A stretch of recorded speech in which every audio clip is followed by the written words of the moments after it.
Hello friends, welcome to the e learning platform of the achievers choice. मैं आपका दोस्त BL Dhanwal आपका हार्दिक स्वागत करता हूं। आज का हमारा जो लेशन है वो विस्टास बुक का लास्ट लेशन है और यूं कहें कि दोनों बुक्स जो है वो इस वीडियो के साथ में कंप्लीट हो जाएगी। ये जो वीडियो है वो रहेगा मेमोरीज ऑफ चाइल्डहुड, जो कि विस्टास का लास्ट लेशन है। इसमें हम दो स्टोरीज पढ़ेंगे, एक जितक्लासा की स्टोरी है और एक है बामा की स्टोरी। देखो, सबसे पहले देखते हैं introduction. Memories of childhood includes two autobiographical stories. दो ऑटोबायोग्राफिकल स्टोरीज हमें यहां देखने को मिलेगी। पहली कौन सी है?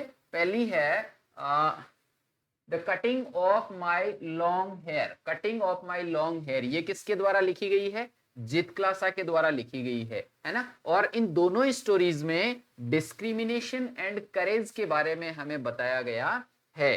ठीक है, डिस्क्रिमिनेशन और करेज, इनके बारे में हमें दोनों स्टोरी में जो है वो एक बेसिक थीम के रूप में हमारे सामने प्रेजेंट करी गई है। ठीक है, Zitkala Sa describe in this cutting of my long hair story में जितक्लासा डिस्क्राइब करती है अपना पेनफुल एक्सपीरियंस। कहां पर?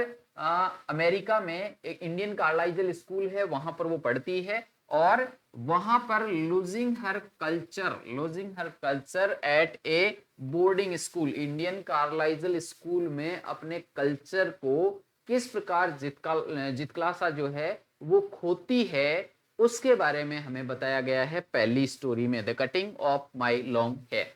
दूसरी स्टोरी जो वो है वो बामा की स्टोरी है, we too are human beings.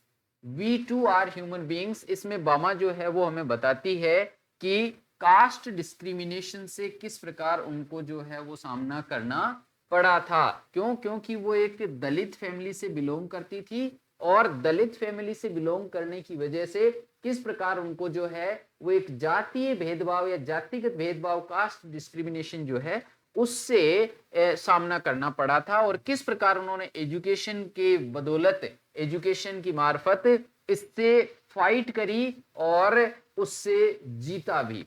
दोनों स्टोरी जो है वो हमें इनके स्ट्रगल को दिखाती है, उनकी मार्जिनलाइजेशन को दिखाती है और marginalised community and their fight for dignity and equality. और जो मार्जिनलाइज्ड कम्युनिटी होती है, जो हाशिए पर जो कम्युनिटीज होती है, उन कम्युनिटी का स्ट्रगल, उन कम्युनिटीज की फाइट, और फाइट किसके लिए? डिग्निटी और इक्वलिटी के लिए जो फाइट है वो हमें दिखाई गई है। चलिए, तो पहली स्टोरी हम देखते हैं। पहली स्टोरी है the cutting of my long hair by Zitkala Sa. Zitkala Sa की स्टोरी है the cutting of my long hair. ये इसका पूरा नाम है, जर्ट्रूड साइमंस बोनिन। ये जितक्लासा का पूरा नाम है और जितक्लासा जो है वो पेन नेम था इनका। ठीक है। First day at Carlisle Indian school in America. America में एक बोर्डिंग स्कूल था, कार्लाइजल इंडियन स्कूल, उसमें ये जितक्लासा पढ़ती थी और अमेरिका को इन्होंने यहां पर लैंड ऑफ एप्पल्स बोला हुआ है, ये ध्यान रखिएगा आप। ठीक है। अब देखो, जब ये स्टोरी बता रही है तो वहां का एनवायरनमेंट हमें कैसा दिखाया गया है? कोल्डेस्ट वेदर है, विंडिएस्ट वेदर है, लाउड नॉइजेस हो रही है और उस स्कूल की रूटीन्स जो है वो बहुत ज्यादा स्ट्रिक्ट रूटीन्स है। स्ट्रिक्ट रूटीन्स में ये रह रही है। इस स्ट्रिक्टनेस की वजह से जितक्लासा जो है वो अपनी लॉस ऑफ फ्रीडम फील करती है कि मैं जो है वो अपनी फ्रीडम को खो चुकी हूँ। गोइंग टू डाइनिंग रूम, और एक बेल बजती है, बड़ी बेल बजती है और उस बेल के साथ में इन सबको लाइन से डाइनिंग रूम में जाना होता है। अब देखो, अपीयरेंस की बात बताई गई है हमें कि उसका अपीयरेंस कैसा है। सॉफ्ट मोकेसिन्स पहने हुए हैं। सॉफ्ट मोकेसिन्स मतलब वो वाले जूते, फोम के जो जूते आते हैं जो बिल्कुल सॉफ्ट होते हैं, वो वाले जूते पहने हुए हैं और अपने शोल्डर्स पे एक ब्लैंकेट डाल रखी है। और हेयर कैसे हैं? लंबे बाल है, जितक्लासा के लंबे बाल है, शोल्डर्स पे एक ब्लैंकेट है और सॉफ्ट मोकेसिन्स है। ये तो जितक्लासा का अपीयरेंस है। और वहां पर जो दूसरी लड़कियां थी, जो दूसरी इंडियन अमेरिकन गर्ल्स थी, उनका अपीयरेंस कैसा था? स्ट्रिप शूज थे। स्ट्रिप शूज होते हैं ये वाले, देखो ये वाले जो शूज है ना, ऐसे शूज थे। एंड क्लोजली क्लिंजिंग ड्रेसेस, और एकदम चिपके हुए टाइट वाले कपड़े उन्होंने पहन रखे थे, ड्रेसेस उन्होंने पहन रखी थी। और जो छोटी बच्चियां थी उन्होंने sleeved aprons and shingled hair करवा रखे थे। सिंगल्ड हेयर बोलते हैं यहां तक के जो बाल होते हैं, यहां तक के जो लड़कियां करवा के रखती है यहां तक, है ना, कंधों तक जो बाल आते हैं, और वो सिंगल्ड होते हैं, और शॉर्ट हेयर होते हैं, बिल्कुल छोटे वाले बाल।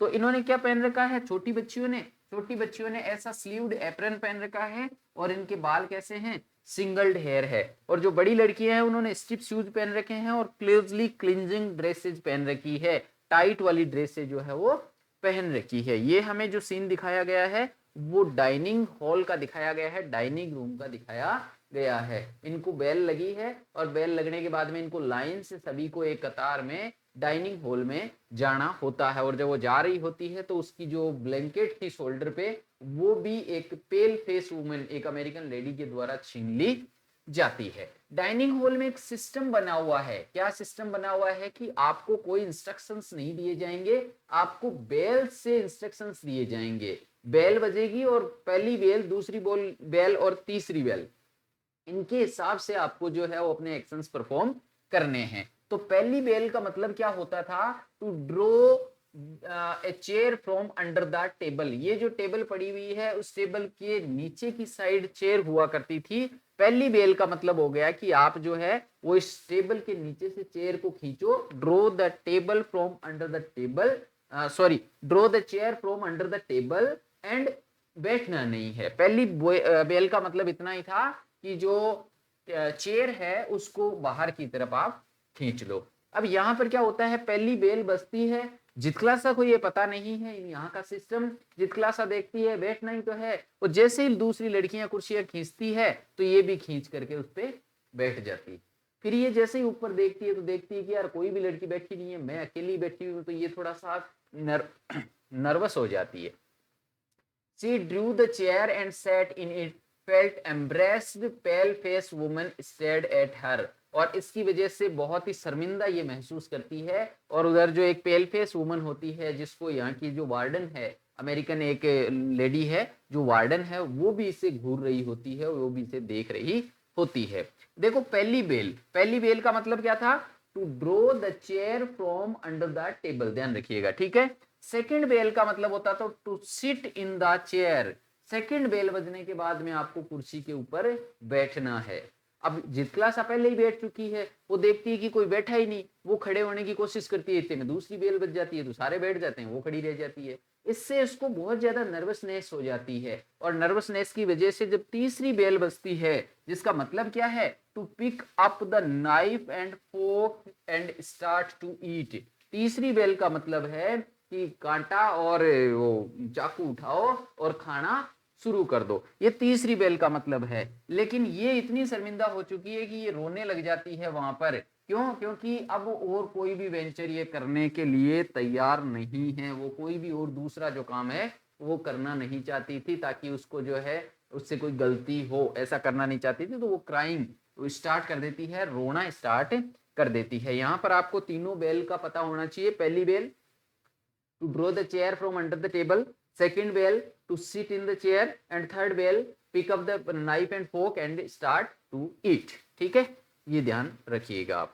देन आगे देखिए, हेयर कटिंग अनाउंसमेंट। और अब उस दिन दोपहर में इसकी एक फ्रेंड होती है जुडविन आकर के इसे बताती है कि मैंने कहते हुए सुना है किसी को, ये जो वार्डन वगैरह है वो बातें कर रही थी, क्योंकि जुडविन को इंग्लिश समझ में आती है ना, तो जुडविन को इंग्लिश समझ में आने की वजह से वो कहते हैं कि वार्डन बातें कर रही थी कि तुम्हारे हेयर जो है वो लंबे लंबे जो चोटियां हैं वो काटी जाएगी।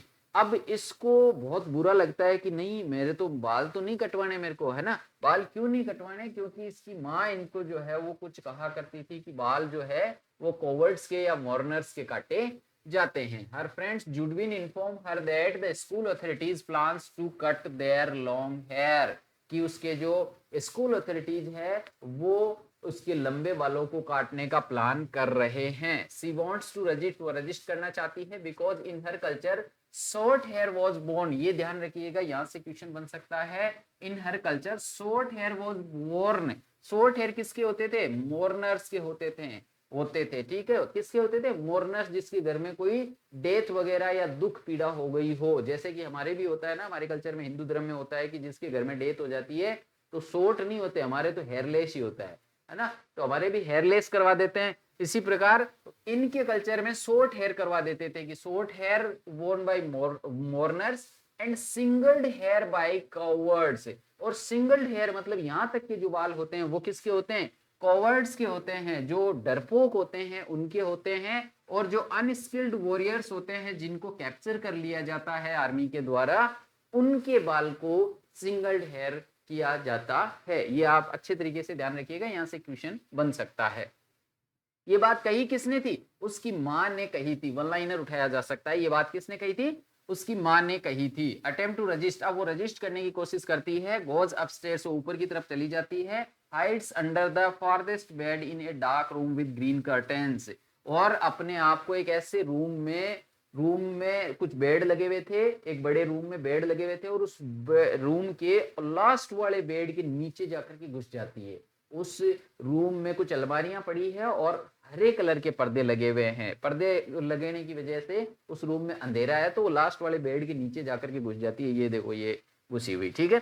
Despite her resistance she is discovered, और फिर उसे जो है वो धीरे धीरे पैरों की आवाजें जो है वो अपनी तरफ आती हुई सुनाई देती है, और इस कमरे में घुसती है। जुडविन खुद उसे ढूंढ रही है ना, सारे मिलकर के उसे ढूंढ रहे हैं। कमरे में आवाजें आती है पैरों की, और कोई अचानक से पर्दा खोल देता है, और उसकी वजह से उस कमरे में उजाला हो जाता है, और फिर उसको नीचे झुक करके देख लिया जाता है, पकड़ के घसीट के बाहर निकाल लिया जाता है। ड्रैग्ड आउट, घसीट के बाहर निकाल लिया जाता है। टाई टू ए चेयर, एक चेयर से बांध दिया जाता है। And her here is cut off, और उसके बाल काट दिए जाते हैं। ये होता है जितक्लासा के साथ में कार्लाइजल इंडियन स्कूल में। लॉज ऑफ आइडेंटिटी, और ये होने की वजह से नरेटर जो है, जितक्लासा जो है वो ह्यूमिलिएटेड फील करती है, बहुत ही बेइज्जत फील करती है, डिह्यूमनाइज जैसा लगता है कि उसकी मानवता अमानवीय व्यवहार उसके साथ में हो रहा हो। एंड अलोन फील करती है कि अकेली है, अकेला फील करती है। अपनी माँ की याद आती है उसे। कोई भी जो है, she reflects on how she has been treated since being separated from her mother, कि जब से वो अपनी माँ से अलग हुई है किस प्रकार उसके साथ में ट्रीट किया जा रहा है। Calls herself a little animal driven by ए हर्डर, और कहती है कि मैं अब जो है वो एक लिटिल एनिमल हूँ, एक छोटा सा एनिमल हूँ जो एक हर्डर के द्वारा ड्राइव किया जा रहा है। वो पेल फेस वुमेन वार्डन के द्वारा ड्राइव किया जा रहा है। ये कहती है अपने आप को, ये अपनी माँ के बारे में भी याद करती है। ये इसको जरूरत भी होती है कि कोई आकर के उसे जो है वो समझाए, लेकिन यहाँ कोई समझाने के लिए नहीं आता। जैसे घर में उसकी माँ उसके पास बैठ करके समझाती थी, यहाँ ऐसा कोई उसे सांत्वना देने के लिए नहीं आता है। थीम्स देख लेते हैं। कल्चरल ऑपरेशन दिखाया गया है कि किस प्रकार एक जो है कल्चरल आइडेंटिटी होती है उसको जो है वो इस बच्ची से छीना गया है। रेजिस्टेंस एंड हेल्पलेसनेस दिखाई गई है कि किस प्रकार वो अपनी कल्चरल आइडेंटिटी को बचाने के लिए रेजिस्टेंस करती है, लेकिन वो कुछ नहीं कर पाती। उसकी हेल्पलेसनेस, उसकी जो मजबूरी है उसको यहाँ पर दिखाया गया है। और एक इमोशनल पेन दिखाया गया है कि उसकी आइडेंटिटी खोने के बाद में, उसके बालों को काट देने के बाद में उसके साथ कैसा जो है वो एक इमोशनल सफरिंग होती है उसे, वो हमें दिखाई गई है। चलिए दूसरी स्टोरी है we too are human beings by Bama. Bama जो है वो एक रोमन कैथोलिक, साउथ इंडिया की रोमन कैथोलिक फैमिली से बिलोंग करती है, जो कि दलित फैमिली है। दलित फैमिली रोमन कैथोलिक से बिलोंग करती है।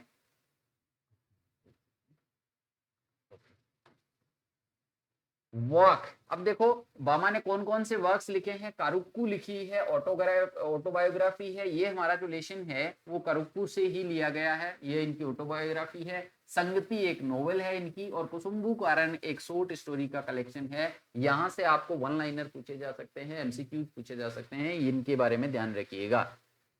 This excerpt is taken from Karukku, ये करुकू से लिया गया है जो कि इनकी ऑटोबायोग्राफी है। यहाँ पर करुकू का मतलब होता है पल्मायरा ट्री की लीव्स। पल्मायरा ट्री की लीव्स जो है वो यहाँ मतलब होता है, करुकू का मतलब होता है पल्मायरा ट्री की पत्तियां। अब ये होती कैसी है, ये ऐसी पत्तियां होती है जिनके दोनों तरफ जो है वो, जिनके दोनों एजेस जो है वो चाकू की तरह तीखे होते हैं, लाइक एक दो धार वाली तलवार जो होती है तो वैसी ये होती है। इसमें एक कारू वर्ड आया है, यानी ये देखो कारुक्कू है ना, कारू वर्ड आया जिसका मतलब होता है एम्ब्रोयो या सीड। सीड मतलब बीज, एम्ब्रोयो मतलब भ्रूण, है ना। तो एम्ब्रोयो या सीड इसका मतलब होता है, इसको अपन न्यूनेस या फ्रेशनेस भी बोल सकते हैं। एक नया जन्म, एम्ब्रोयो, सीड, न्यूनेस, फ्रेशनेस, ये मतलब होता है कारू का, जो कि कारुक्कू में वर्ड आया है। ठीक है। फर्स्ट एक्सपीरियंस विद अनटचेबिलिटी, इसका पहला एक्सपीरियंस कब होता है। अनटचेबिलिटी पे पहला एक्सपीरियंस इसका होता है जब ये तीसरी क्लास में पढ़ रही है। When she was studying in third class, जब वो तीसरी क्लास में पढ़ रही थी, तब एक दिन वो अपने घर जा रही थी, तब इसको पहला जो है वो एक्सपीरियंस होता है अनटचेबिलिटी का। देखो घर की जो दूरी थी, यहां ध्यान दीजिएगा, घर की दूरी तो 10 मिनट थी। दूरी कितनी थी? 10 मिनट की दूरी थी, लेकिन इसको जनरली 30 से 60 मिनट लग जाते थे अपने घर पर जाने के लिए। अपने घर जाने के लिए 10 मिनट की दूरी ये 30 से 60 मिनट तक में तय करती थी। कारण क्या होता था? बहुत सारी चीजें जो नोवेलिटीज एंड ओडिटीज वहां पर मार्केट में हुआ करती थी, उनको ये देखने लग जाती थी। अब ये कौन कौन सी चीजें थी, यहां से बड़ा क्वेश्चन यदि बनाया गया तो इनसे ही बनाया जाएगा, है ना, कि कौन कौन सी चीजें वहां पर थी जो कि वो देखा करती थी। और एमसीक्यू में यदि आपसे पूछा गया तो इनमें से कोई भी 4 चीजें दे देंगे, इनमें से एक अलग दे करके पूछेंगे कि कौन सी चीज वहां पर वो नहीं देखा करती थी, आप बताइए। तो इनको बहुत बड़े ही ध्यान से आप लोग जो है वो देखिए और ध्यान में रखिए कि मैंने पिक्चर्स भी इनकी लगा दी है। परफॉर्मिंग मंकी, एक मदारी है जो बंदर नचा रहा है, ध्यान रखिएगा, ऐसे विजुअलाइजेशन कर लीजिएगा। एक मदारी है जो बंदर नचा रहा है, एक सांप वाला है, एक सपेरा है जो कि सांप नचा रहा है। यहाँ इधर बैठा है, उसका फोटो कैमरे में आया नहीं है ना, फ्रेम में नहीं आया वो। एक स्नेक चार्मर है और उसके पास में स्नेक है। एक परफॉर्मिंग मंकी है, मंकी है वो परफॉर्म कर रहा है। एक साइकिलिस्ट है जो कि 3 दिन से साइकिल से उतरा ही नहीं है भाई साहब, ये देखो 3 दिन से ये साइकिल से उतरा ही नहीं है, ये 3 दिन से साइकिल पे ही है। और आज सुबह से तो ये और ज्यादा तेज तेज जो है वो घुमा रहा है साइकिल को, क्योंकि लोग जो क्या करते हैं उसके शर्ट के ऊपर आकर के कुछ पैसे के नोट जो है वो चिपकाते जा रहे हैं, पिन कर देते हैं इसके शर्ट पे, इससे उसको और ज्यादा बूस्ट मिलता है। और क्या, the spinning wheels, spinning wheel बोलते हैं चरखे को, कुछ लोग जो है वो चरखा लिए हुए बैठे हैं और सूत काट रहे हैं, ये ध्यान रखिएगा। ये भी फ्रेम में नहीं आया, इधर बैठा था ये। The Mariyatha temple and the huge bell hanging there, ये देखो मरियता टेम्पल और बड़ा सारा घंटा, है ना। तो ये आप याद रखिएगा, मरियता टेम्पल और मरियता टेम्पल पे लटकता हुआ बड़ा सा बेल। इसके सामने देखो यहाँ पर ये लोग पोंगल ऑफर कर रहे हैं, Pongal offering being cooked in the front of the temple. यहाँ पर पोंगल पकाई जा रही है इसके सामने, है ना। यहाँ पर कढ़ाई चढ़ा रखी है, दिख नहीं रहे ये आदमी और ये महिला है ना, आ गई है सामने। तो ये पोंगल पकाई जा रही है यहाँ पर, और Pongal offerings being cooked in the front of the temple. The dried fish stall, ये देखो ये ड्राइड फिश पड़ी हुई है, dried fish stall by the statue of Gandhi, ये गांधी जी है और गांधी जी के बगल में ड्राइड फिश की स्टॉल है, ध्यान रखिएगा। गांधी जी की स्टेचू और गांधी जी के बगल में ड्राइड फिश की स्टॉल लगी हुई है। Sweet stall, the stall of fried snack, और इसके अलावा स्वीट मिठाइयों की दुकान है, यहाँ इधर रह गई वो मिठाइयों की दुकान, और फ्राइड स्नैक्स की दुकान भी यहाँ पर थी। ये अच्छे तरीके से आप जो है वो ध्यान में रखिएगा। आगे देखिए,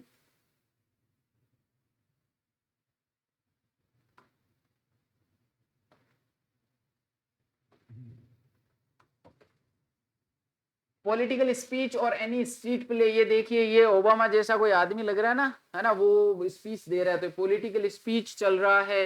दूसरा कोई स्ट्रीट प्ले चल रहा है, ये देखो इधर एक प्ले कर रहे हैं ये लोग बाग। और यहाँ पर puppet show, no magic no miracle stand performance, है ना, मौत के कुएं वाली सी परफॉर्मेंस जो होती है, नो मैजिक नो मिरेकल वाली परफॉर्मेंस, जिसमें कोई जादू नहीं होता है, कोई मिरेकल नहीं होता है, केवल शारीरिक जो है स्टंट दिखाए जाते हैं, वो वाली परफॉर्मेंस। ये देखिए पपेट शो चल रहा है, ये कठपुतली है और ये कठपुतली है, ठीक है, पपेट शो चल रहा है। यहाँ पर ये नो मैजिक नो परफॉर्मेंस, ये लड़का जो है वो स्टंट दिखाएगा। अब देखो ऊपर कूद के, फोटो है ना, वीडियो होता तो आ जाता है, ठीक है।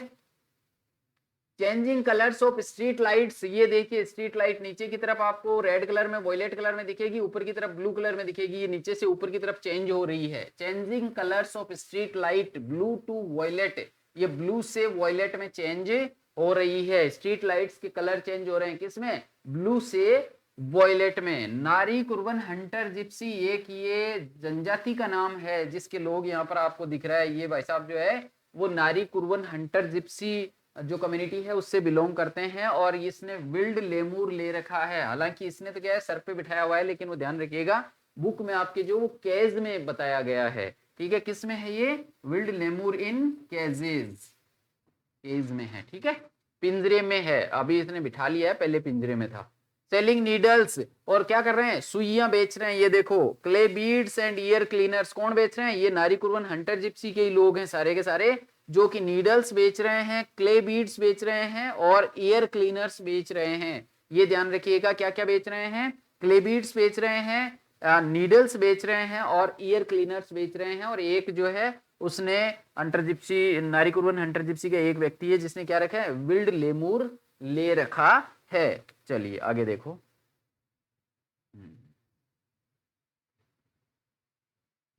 Okay, cooling of the coffee pouring from A height by the waiter in coffee club, और एक कॉफी क्लब है, उस कॉफी क्लब के सामने एक वेटर खड़ा हुआ है जो कि कॉफी ठंडी कर रहा है, ऐसे करके, है ना, ऊपर से डालता है फिर नीचे रखता है, ऊपर से डालता है, ये भाई साहब कर रहे हैं, देखो, ठीक है।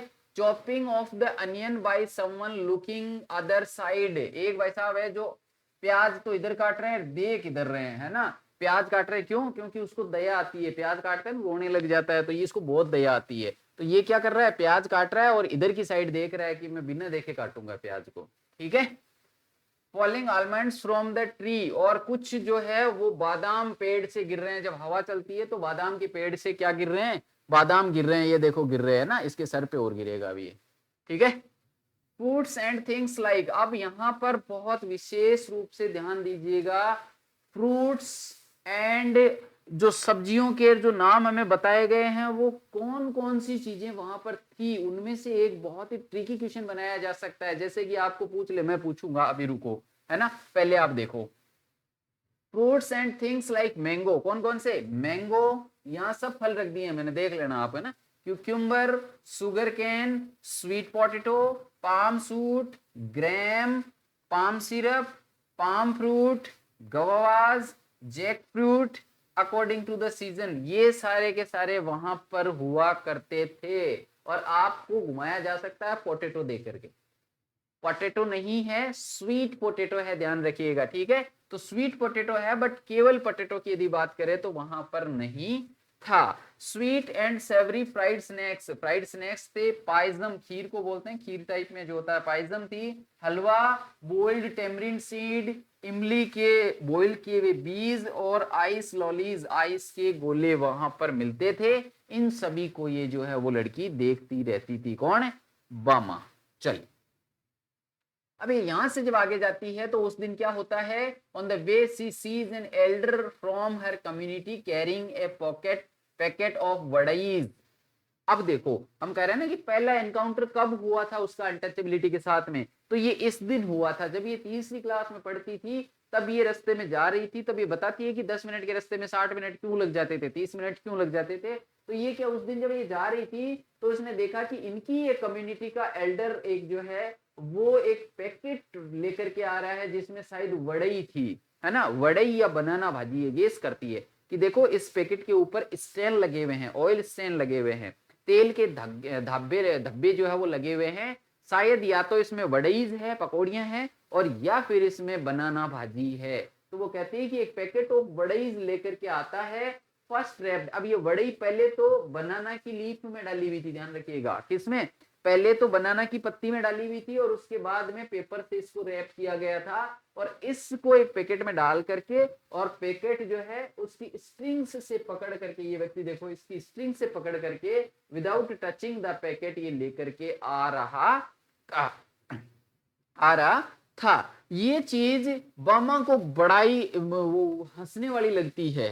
ये बात कहाँ की है, देखो ये एक थ्रेसिंग फ्लोर की बात है। थ्रेसिंग फ्लोर जैसे थ्रेसर जो अब अभी तो क्या करते हैं अपने, कोई गाय, ये गाय कह रहे गया गाय गेहूं चने निकालने हो तो हम क्या करते हैं, थ्रेसर लेकर के आते हैं। तो पहले क्या है, थ्रेसर वगैरह नहीं होते थे, थ्रेशिंग फ्लोर बनाए हुए होते थे, वहां पर ये रख करके उसको जो है वो कूटते थे, या फिर जानवरों को उनके ऊपर घुमा करके जानवरों के आगे छींकी लगा देते थे, है ना, छींकी लगा ताकि वो खाए नहीं, तो उनके आगे वो लगा करके और उनको उनसे वो कुटवाते थे, उनसे घुमा करके ऐसे कुछ जो है वो धान को निकाला करते थे। अब धान किसके सामने निकाला जाता था, लैंडलॉर्ड के सामने निकाला जाता था। लैंडलॉर्ड एक कोने में बैठ करके आराम से इनको देख रहा है, और भाई साहब को लगी है भूख, तो ये इसके लिए बड़ी लेकर के आया, बड़ी लेकर के आया है, और इस सीन को बामा देख करके बड़ा ही हंस रही है कि ये देखो कितना बेवकूफ आदमी, पागल आदमी, ऐसे क्यों पकड़ रखा है, ये तो गिर जाएगी, इसको ढंग से क्यों नहीं पकड़ सकता, है ना, ये बड़ा हंसती है।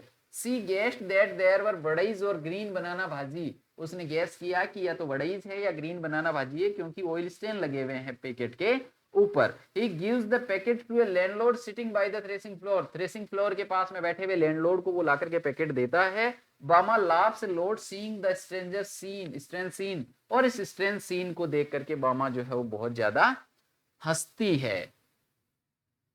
ब्रदर्स एक्सप्लेनेशन, बामा घर जाती है और उसके बाद में ये स्टोरी जो है वो अपने ब्रदर अन्नान को बताती है। अन्नान यानी बड़ा भाई, बड़ा भाई को अन्नान यहाँ पे बोला गया है, ठीक है। He explains that the elder man carried the packet that way because he was untouchable and was not allowed to touch the food. अब अन्नान बताता है कि बेटा जी ऐसा नहीं है, ये जो आदमी था वो अनटचेबल था, हमारी कम्युनिटी से था और हमारी कम्युनिटी को अनटचेबल मानते हैं, और वो इसलिए पकड़ के ला रहा था क्योंकि यदि उसे टच कर देता तो वड़ीज जो थी वो क्या हो जाती, पॉल्यूट हो जाती। अब इसको बहुत बुरा लगता है, क्यों? क्योंकि उसे अलाउ नहीं था, टच करना अलाउ नहीं था, इसलिए उस फूड के पैकेट को वो टच नहीं कर रहा था। Landlord thought their touch will pollute the food, क्योंकि उनको लगता था कि उनका टच जो है उस फूड को पोल्यूट कर देता। Non told her how landlords man asked his name, वो बताता है कि देखो इतना नहीं, मैं जो है वो लाइब्रेरी से, ये क्या है, वो पढ़ाई करता है कहाँ, दूसरे शहर में कहीं पे पढ़ाई करता है, और वहां से ये छुट्टियों में आया हुआ है, और बगल के गांव में एक लाइब्रेरी है, वहां से पुस्तकें लाने के लिए ये जाता है। तो जब ये वापस आ रहा होता है तो कैनाल के पास में, इरिगेशन टैंक के पास में जो है एक व्यक्ति, ये अपर कास्ट का जो एक व्यक्ति है, लैंडलॉर्ड में से कोई एक व्यक्ति मिलता है, उनका ये एक व्यक्ति मिलता है और इसे पूछता है कि तुम्हारा नाम क्या है। और जब ये अपना नाम बता देता है तो उसे पूछता है कि तुम किस गली में रहते हो, यानी कि इसे पता लग जाए कि गली बताते पता लग जाएगा कि उस गली में से है, इसका मतलब इसकी जाति क्या है। तो गली क्यों पूछता है, क्योंकि उसे जाति जाननी होती है। Annan told how a landlord man asked his name and street to know about his caste, street पूछता है ताकि उसकी जाति की जानकारी ली जा सके। Near the irrigation tank when he was coming back from library in A near by village, गांव के बगल के गांव से जब वो आ रहा था तो ऐसी इंसिडेंट उसके सामने उसके साथ होती है। अब बामा को रियलाइज होती है कि किस प्रकार ये इनजस्टिस हमारे साथ में हो रहा है। Bama felt sad and angry, wished to touch the vadais directly, अब उसकी इच्छा होती है कि मैं खुद जाऊं और उन वड़ईज को टच करके आऊं, ले अब खा ले। She thoughts their people should not do personal task for them, just walk take the wages and leave. अब वो सोचती है कि यार ये हमारे आदमी इनके लिए काम करते ही क्यों है, बस केवल जो काम होता है वो करो, अपनी ध्यानगी लो, अपना जो दिहाड़ी है वो लो और अपने घर आ जाओ, क्यों करते हो ऐसा। उसके ब्रदर एडवाइस करते हैं, उसको एडवाइस करते हैं कि स्टडी करो, बहुत हार्ड वर्क करो, स्टडी करो, पढ़ाई करो, एजुकेशन की बदौलत जो है तुम रेस्पेक्ट गेन कर सकती हो और इन सभी चीजों को ब्रेक फ्री कर सकती हो। कास्ट बेस्ड जो इंडिग्निटीज है इन सभी को ब्रेक थ्रू कर सकती हो, तुम तोड़ सकती हो, ब्रेक कर सकती हो।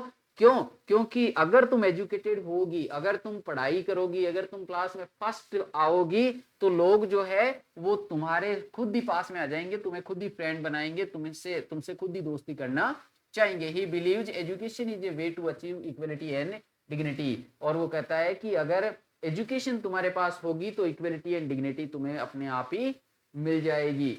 इम्पैक्ट ऑफ द एडवाइस, और इस एडवाइस का क्या इम्पैक्ट होता है, बामा जो है वो इंस्पायर हो जाती है अपने ब्रदर के वर्ड से एंड बहुत हार्ड वर्क करती है स्टडी में, और उसके हार्ड वर्क की बदौलत वो क्या होता है, टॉप कर जाती है इन हर स्टडीज, अपनी स्टडीज में टॉप कर जाती है, और बहुत सारे लोग जो है वो उसे रेस्पेक्ट देने लग जाते हैं, उसकी फ्रेंड्स बन जाते हैं। थीम्स क्या क्या दिखाई गई है, कास्ट डिस्क्रिमिनेशन दिखाया गया है ना, जातिगत भेदभाव जो है हमें दिखाया गया है, loss of dignity and social inequality दिखाया गया है कि किस प्रकार लोगों की डिग्निटी जो है वो छीन ली जाती है, लोगों के साथ में बैड बिहेव जो है वो किया जाता है according to their caste. And anger and awareness दिखाया गया है कि किस प्रकार जब बामा को ये चीज पता लगती है ना, तो उसे गुस्सा आता है और फिर वो अवेयर हो जाती है इन सभी चीजों से। और एम्पावरमेंट थ्रू द एजुकेशन, ये दिखाया गया है कि किस प्रकार बामा जो है वो एक दलित कम्युनिटी से होने के बावजूद वो अपनी सारी इक्वलिटी, अपनी सारी डिग्निटीज, अपनी इक्वलिटी जो है वो प्राप्त कर लेती है, अचीव कर लेती है with the weapon of education. Education जो है उससे सारी की सारी चीजें जो है वो सोशल इक्वलिटी वो प्राप्त कर लेती है। तो साथियों ये था हमारा लेशन। इसका माइंड मैप जो है मैं एक सेपरेट वीडियो में आपके लिए डाल दूंगा, क्योंकि वीडियो लंबा भी नहीं होगा। दूसरा ये कि मैं सारे लेसन के 10 से 12 मिनट के जो वीडियो है माइंड मैप के थ्रू बना रहा हूँ, ताकि लास्ट टाइम में एग्जाम के पहले दिन जब आप ये सारे लेसन का रिवीजन करो तो इतने इतने बड़े वीडियोज आपको नहीं देखने पड़ेंगे। 10 मिनट में हर लेसन का रिवीजन जो है मैं करवा दूंगा। मिलता हूं मैं अगले वीडियो में, तब तक के लिए टेक केयर, बाय बाय।